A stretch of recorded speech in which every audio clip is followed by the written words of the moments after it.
ಸ್ನೇಹಿತರೆ ನಮಸ್ಕಾರ ಎಲ್ಲರಿಗೂ. ನೋಡಿ, ಇಂಡಿಪೆಂಡೆನ್ಸ್ ಡೇ ದಿವಸ ಸ್ವತಂತ್ರವಾಗಿ ನಾವು ಒಂದು ಒಳ್ಳೆ ಜಾಗಕ್ಕೆ ಬಂದಿದ್ದೀವಿ. ಯಾವುದಪ್ಪ ಅಂತಂದರೆ ದೇವರ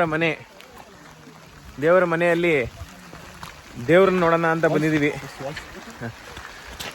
ತುಂಬ ಮಳೆ ಬೇರೆ, ಮಳೆಯಲ್ಲಿ ಟ್ರೆಕ್ ಮಾಡೋದು ಒಂಥರ ವಿಭಿನ್ನವಾದ ಎಕ್ಸ್ಪೀರಿಯನ್ಸು. ನೋಡಿ, ನಮ್ಮ ಮನೆಯವರು ಗಾಳಿ ತೂರ್ಕೊಂಡು ಹೋಗ್ತಾ ಇದ್ದಾರೆ. ಛತ್ರಿ ಮುಡ್ಸ್ಕೊತಾ ಇದೆ, ಇಲ್ಲಿ ಅಷ್ಟು ವೇಗವಾಗಿ ಬರ್ತಾ ಇದೆ.